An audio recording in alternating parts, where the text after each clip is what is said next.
Câmbio, testando. Sejam todos muito bem-vindos. Hoje nós vamos ver como controlar a velocidade do motor via Arduino e usando o módulo L298N. Pois bem, na aula passada nós vimos que esse pino e esse pino controlam este motor, esse pino e esse pino controlam este motor, no caso, o motor que estaria aqui embaixo se houvesse algum motor. Eu também disse que para controlar este motor é preciso que haja dois fios aqui, ok? Nesses dois pinos conectados a pinos de Arduino. E para que o motor se movimente, é preciso que por um dos fios o Arduino mande 5 volts, que nós conhecemos como high, e pelo outro fio o Arduino mande 0 volts, que nós conhecemos como low. Por exemplo, se o Arduino mandar high em cima e low embaixo, o motor vai girar para um lado. Em compensação, se o Arduino mandar low em cima e high embaixo, o motor vai girar para o outro lado. Eu também disse que esses dois pinos eram responsáveis pelo controle da velocidade. Na verdade é esse pino aqui, mas enfim. Se nós quisermos controlar a velocidade do motor, precisaremos tirar este jumper e fazer uma nova conexão com o Arduino em alguma dessas portas. E como é que vai funcionar para controlar a velocidade, Gabriel? Vai ser muito simples. Se você quiser que o motor trabalhe na velocidade máxima, você vai fazer com que o Arduino mande 5 volts por esse fio, ok? Se você quiser que o motor não trabalhe, ele fique desligado, você vai mandar 0 volts. Se você quiser que o motor trabalhe em uma velocidade intermediária, você vai fazer com que o Arduino mande 2,5 volts, ou 4 volts, ou 3,8 volts, enfim, você que sabe a sua necessidade. Porém, temos um problema. As portas digitais do Arduino só trabalham com duas tensões, 0 volts ou 5 volts. Então, como raios a gente vai fazer com que o Arduino mande 2,5 volts? Nós teremos que usar técnicas macabras.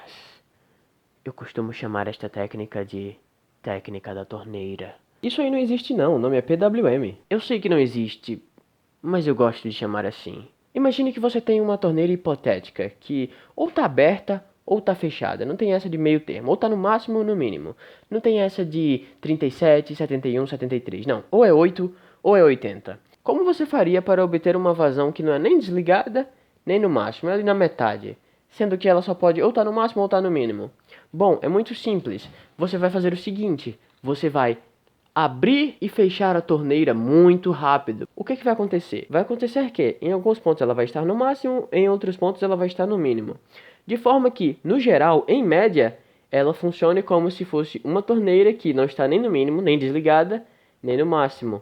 Vai estar em um meio termo. E, no geral, é exatamente assim que o Pulse Width Modulation, PWM, funciona. Ele fica alternando entre 0 volts e 5 volts de uma maneira que, em média, dê, por exemplo, 2,5 volts, ou 4 volts, ou o que a gente quiser. E com isso nós conseguimos enviar valores intermediários. Porém, tem uma observação. Não são todos os pinos, somente alguns pinos especiais conseguem trabalhar com a técnica da torneira, ou PWM, chame como quiser. Você consegue identificar os pinos pelo símbolo de tio que tem logo do seu lado. Aqui eu botei embaixo por conta de espaço, mas no nosso Arduino são os pinos 3, 5, 6, 9, 10 e 11.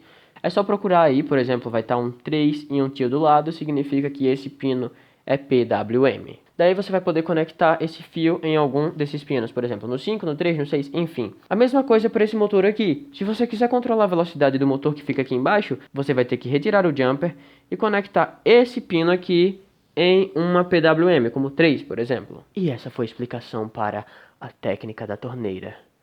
Espero que tenham gostado. E agora você conhece 3 técnicas de modulação de onda. Pois você já conhecia pelo menos 2, ou pelo menos já tinha ouvido falar. Com certeza você já ouviu falar em Frequency Modulation, ou FM, ou Amplitude Modulation, famoso AM. Então, pessoal, essa vai ser mais ou menos a estrutura que a gente vai criar na aula de hoje, ok? Observem, o pino 7 e o pino 8 vão ser utilizados para o controle de sentido de motor, como nós já vimos fazendo antes, ok? A gente vai tirar esse jumper aqui e conectar um fio até o pino 3. Eu não conectei ao pino 3 à toa. Eu conectei ao pino 3 porque ele tem um tio do lado, significa que ele é um pino PWM. Dentro do nosso código, eu vou chamar o pino 7 de pino A, o pino 8 de pino B e o pino 3 de pino C, que vai ser o pino de controle de velocidade. Hoje, ao invés de a gente criar uma constante, escrevendo #define pino A e botar um 7 aqui, e pino B igual a 8, enfim, a gente vai criar uma variável, ok? Não que a gente vá modificar, mas é só para a gente relembrar. Então, eu sei que o Matheus já falou na aula dele, mas como é que a gente cria uma variável? Bom, a gente primeiro diz o tipo da variável e depois o nome. Então, como é que a gente vai criar variáveis que guardem os valores 7, 8 e 3? É muito simples. Como eu quero guardar valores inteiros dentro dessas variáveis, eu vou criar variáveis do tipo inteiro. Eu faço isso escrevendo int, ok? Dou um espaço e escrevo o nome da variável. Por exemplo, pino A. Eu posso botar um ponto e vírgula aqui, ok? E como ela é uma variável, eu posso dizer mais pra frente que, por exemplo, pino A é igual a 7, ponto e vírgula. Eu posso alterar mais uma vez dentro do código. Eu posso dizer que pino A é igual a 3, correto? Então, ao longo do código, eu posso alterar o conteúdo dessa variável. Porém, eu posso também já iniciar a variável com um valor. Eu posso dizer, por exemplo, pino A é igual a 7, ponto e vírgula. E daí eu faço isso para os outros pinos também. Pino B igual a 8, pino C igual a 3, ok? Agora eu vou pôr os três pinos em modo output, ok? Pino A output, pino B output, pino C output. Vamos fazer um programa simples? Vamos fazer um programa que faz o motor girar para um lado durante 2 segundos, faz o motor frear por 1 segundo e depois faz o motor girar para o outro lado por mais 2 segundos. E fica nesse looping. Então, inicialmente, a gente faz ele girar para um lado, com digital right pino A high, digital right pino B low, delay de 2 segundos. Vamos fazer ele parar agora. Nós temos que botar ambos os pinos como high, ok? E o delay de 1 segundo para frear durante 1 segundo. E agora, para girar para o outro lado, é só fazer a mesma coisa do primeiro... É só fazer a mesma coisa do primeiro trecho de código, só que trocando high e low de lugar. Então, pino A low, pino B high. Isso, na teoria, faria com que o motor girasse para um lado, freasse e girasse para o outro lado. Porém, está faltando alguma coisa. E o pino C? Você pode tentar esse código aqui e vai ver que não vai funcionar. Porque a gente tirou o jumper do pino C, aqui, ok? Nós retiramos o jumper para controle de velocidade. Então, se nós não darmos nenhuma atenção para esse pino aqui, o Arduino vai entender que a gente quer que ele fique como zero. Então, a velocidade seria zero, tá entendendo? A gente pode digitar, por exemplo, digital right, pino C, high. Isso vai fazer com que o Arduino mande 5 volts em direção a essa entrada aqui, ok? E aí o motor vai girar na velocidade máxima. E se a gente botar low, ele vai girar na velocidade mínima. Porém, a gente quer mandar um valor intermediário. Como é que a gente vai fazer isso? Aí a gente não vai usar a função digital write, a gente vai usar a função analog write, que funciona parecido com a função digital write. Primeiro você bota o número do pino, ou a variável que você escolheu para representar ele, e aqui a gente vai botar um valor. O valor pode ser de 0 até 255. Qualquer valor dentro desse intervalo, sendo que, por exemplo, se você pôr 0, vai mandar 0 volts, no geral. E se você botar 255, vai mandar 5 volts. Então, por exemplo, se você quiser mandar, sei lá, 2,5 volts, mais ou menos metade de 255 é por volta de 127. 127 mandaria, por exemplo, por volta de 2,5 volts. Porém, você não precisa ficar tentando saber quanto que ele está mandando exatamente, certo? Bom, se você precisar, você faz uma regra de 3 para descobrir. Mas, no geral, você pode pensar que, por exemplo, 255 é a velocidade máxima e 0 é desligado, ok? 127 está por ali pela metade. Enfim, você pode botar, por exemplo, 200 aqui, está quase perto da velocidade máxima. É basicamente isso. Se você fizer isso, já vai funcionar. Vamos fazer um exemplo melhor. Vamos fazer o seguinte. Eu quero que ele gire para um lado na velocidade máxima. Eu quero que ele freie, porém eu não quero que ele freie com a potência máxima. Eu quero que ele freie com a metade da potência. Então eu vou escrever aqui, ó, analog write pino C 127, por exemplo. Ok? Então ele vai frear por 1 segundo com, digamos assim, metade da força máxima.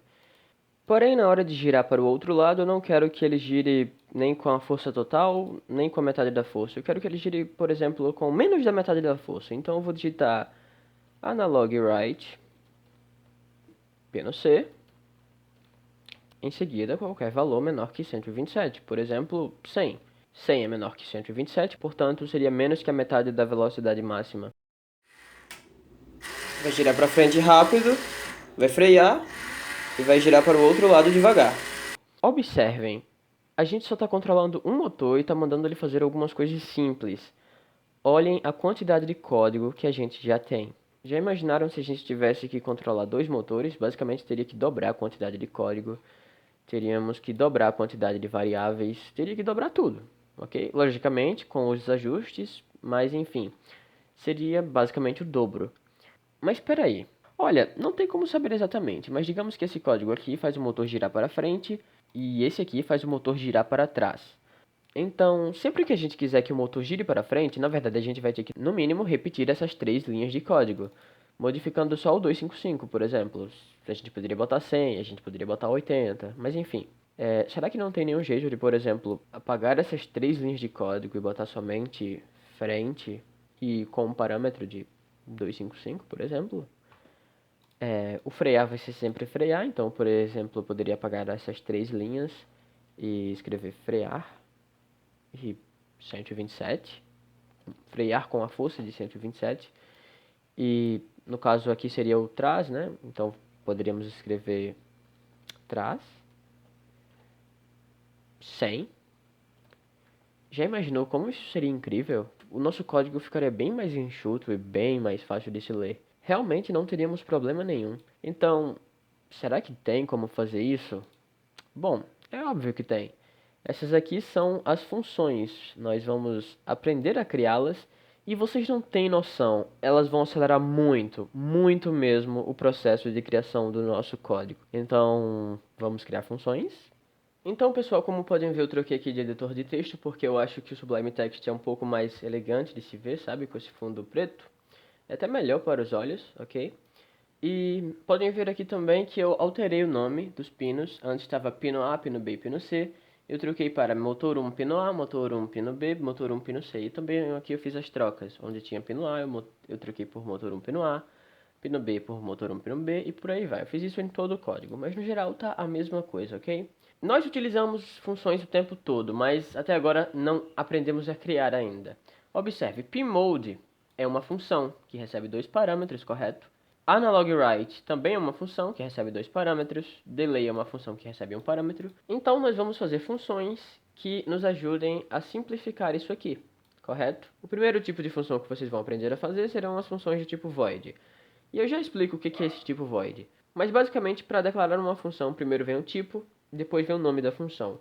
Vamos declarar uma função chamada, por exemplo, motor1 frente, ok? Vai ser a função que vai nos ajudar a fazer com que o motor1 gire para frente, no caso.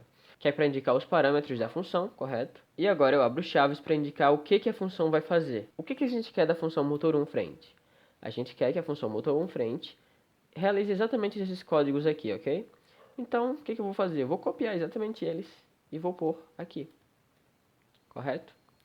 Vou criar uma outra função chamada, por exemplo, void motor1 trás e vou copiar o trecho de código que faz com que o motor gire para trás. No caso, esse aqui faz o motor parar e esse aqui faz o motor girar para trás. Vou apagar e vou colar aqui dentro, correto? E agora eu posso copiar o trecho de código que faz o motor parar. Vou basicamente escrever aqui, ó, void motor1 parar, abro parênteses, abro chaves, copio e colo aqui dentro. E basicamente já está funcionando. Eu posso escrever motor1 frente aqui, ó, por exemplo, escrever motor1 frente, correto? Ponto e vírgula, motor1 parar, abrir parênteses, ponto e vírgula, e motor1 trás, abre parênteses, fecha parênteses, ponto e vírgula. Desse jeito aqui já vai funcionar. Basicamente, quando o loop estiver rodando, ele vai ler isto aqui e ele vai chamar esse código aqui, ó. Ele vai executar exatamente isso aqui, que é onde está escrito motor1 frente. Porém, nós conversamos que o ideal seria poder passar um parâmetro aqui, por exemplo, 255 para ir na velocidade máxima, 127 para ir na velocidade média, enfim. Só que do jeito que está escrito aqui, sempre que a gente chamar a função motor1 frente, ele vai chamar com uma velocidade de 255, o motor 1 trás vai vir com uma velocidade de 100 e ele vai parar com uma força de 127, por exemplo. Então a ideia aqui é poder passar parâmetros para dentro dessas funções. Só que aqui eu não declarei nenhum parâmetro, então para eu chamar elas, eu tenho que chamar sem parâmetros. Para eu declarar parâmetros é muito simples, eu escrevo aqui o nome do parâmetro. No caso aqui eu vou pôr velocidade, por exemplo. Mas não basta só dizer velocidade, eu tenho que dizer dizer de que tipo esse parâmetro é. No caso, eu vou chamar de int velocidade, porque velocidade vai ser um parâmetro do tipo inteiro, correto? E aqui onde tem 255, eu escrevo velocidade. Agora, eu já posso escrever, por exemplo, motor 1 frente 200. O que vai acontecer? O void loop vai ler motor 1 frente, correto? Vai chamar a execução de motor 1 frente e vai passar como parâmetro o valor 200. Então, velocidade vai assumir o valor de 200, correto? E aqui dentro, ele vai fazer analog write, motor 1 pino C, e vai escrever aqui 200, pois foi o valor que a gente passou aqui dentro da função. Vamos fazer o mesmo para as outras funções. Vou escrever aqui int velocidade também. Vou pôr velocidade aqui. E só para não ficar estranho, é estranho falar vou parar na velocidade tal. Não, vou parar com força tal. Então vou escrever int força, com C mesmo, porque o C cedilha às vezes dá problema. Então vou escrever força aqui. E é isso, agora eu já posso usar as funções utilizando parâmetros. Vou inicializar o motor 1 frente na velocidade máxima. Vou parar com uma força de 127 e vou fazer o motor girar no outro sentido com uma velocidade de 100, por exemplo. Ok? Tá. Mas o que significa void?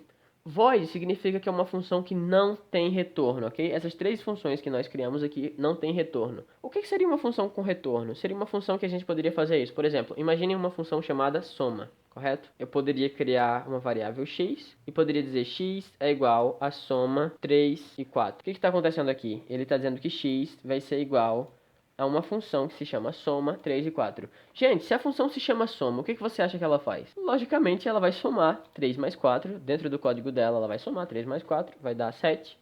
E aí ela vai pegar esse valor e vai retornar o resultado para x. Porém, as nossas funções não precisam de retorno, elas só fazem o motor girar para frente ou girar para trás, ok? Mais para frente a gente vai ver como declarar funções que têm retorno, correto? Mas eu já adianto que, por exemplo, para declarar uma função com retorno inteiro, basta escrever int e o nome da função, por exemplo, soma, ok? Aí eu escreveria int a, int b, daí eu poderia escrever o código e no final eu botava return e alguma coisa que eu queira retornar. Mas isso aqui é papo para outra aula, pois hoje nós estamos vendo funções do tipo void, que não tem retorno, como a função pmode, que não tem retorno, ela altera alguma coisa. Você não vê ninguém botando x igual a pmode, por exemplo. Então ela é uma função do tipo void também. Vou apagar aqui, vamos ver se isso aqui funciona. Observem como ficou bem mais enxuto e bem mais legal. Utilizando agora o código das funções, ele gira rapidamente para um lado, e gira devagar para o outro. Vamos modificar um pouco isso aqui. Vamos fazer o seguinte, vamos adicionar um parar 255, ou seja, parar na força máxima, por 4 segundos, quando ele chegar no final do loop. Vai girar rápido para um lado, vai parar por 2 segundos, vai girar devagar para o outro lado, e vai parar durante 1, 2, 3, 4 segundos. Ok, mas daí você pode me perguntar, tá, mas cadê as funções para o motor 2? Afinal, a gente vai utilizar 2 motores. Bom, é muito simples. O primeiro passo a se fazer é criar as variáveis para o motor 2, ok? Eu escolhi os pinos 2, 4 e o PWM9, mas essa parte aqui é mais de boa. A gente pode trocar depois, porque isso aqui tá meio estranho.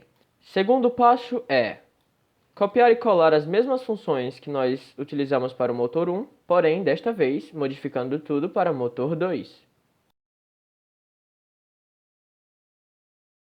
Observe, copiei e colei e modifiquei todos os 1s que tinham aqui por 2. Agora a gente tem 3 funções para o motor 2 e 3 funções para o motor 1. Agora é partir para o abraço.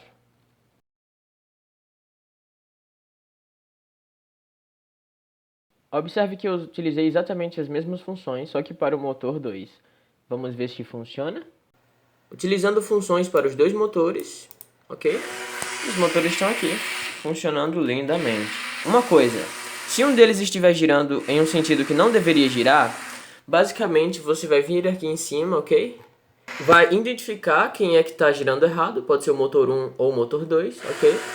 E aí você simplesmente faz a troca do pino A com o pino B. Por exemplo, se o motor 1 estivesse girando para o lado errado, eu poderia digitar aqui, ó, 8 em cima e 7 embaixo. E isso iria corrigir a rotação do motor. Então, pessoal, a aula de hoje foi essa. Fiquem todos bem e bons estudos de robótica.